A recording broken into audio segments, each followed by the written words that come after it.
Along with the usual attachment methods of nailing or gluing, a third method uses casting material to secure the shoe. In this video, we're using casting material supplied by EquiCast. To avoid the need to wrap the casting material under the shoe, we developed casting hooks in 2 sizes. We favor the larger casting hooks for EponaShoes size 0 and larger. The smaller casting hooks are appropriate for sizes 00 and 000. The casting hooks fit into the nail holes in the EponaShoe. We generally use 4 casting hooks per hoof, 2 on each side. The casting hooks should be seated all the way into the nail holes so that they are recessed from the tread and will not touch the ground. The casting hooks will wrap around the shoe and lay on the hoof sidewall with barbs out to engage the casting material. We don't want to go too far up the hoof wall, so we generally use the 2-inch wide material. We begin the casting process by wetting the casting material.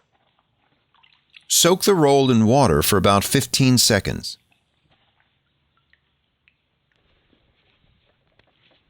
Next, we wrap the casting material tightly around the hoof, making sure to engage the barbs from the casting hooks, and twisting it in the back so the wrapping stays well below the bulbs.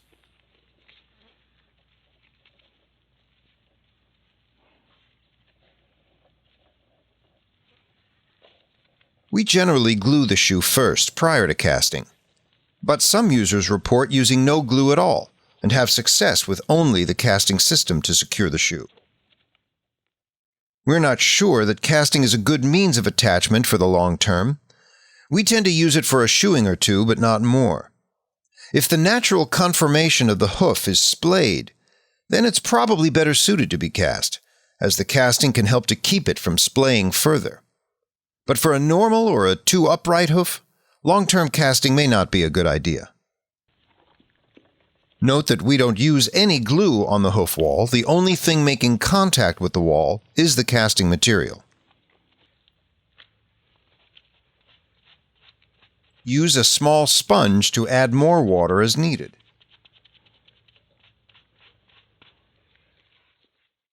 If need be, the height of the casting can be lowered after it has been applied.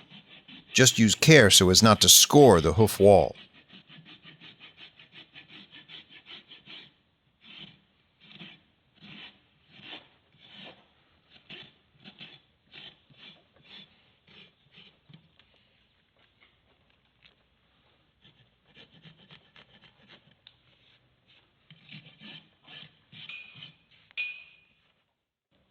To remove the casting, we suggest cutting it across the front hoof wall.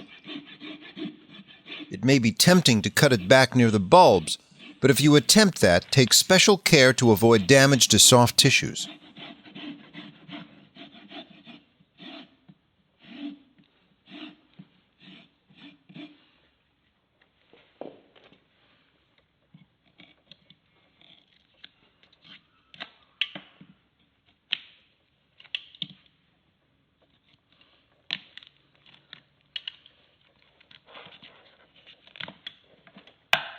Casting as a means of attachment is another useful possibility with EponaShoe. Thanks to the casting hooks, the casting never comes into contact with the ground, which would cause it to wear away, and the tread pattern of the EponaShoe continues to function as designed.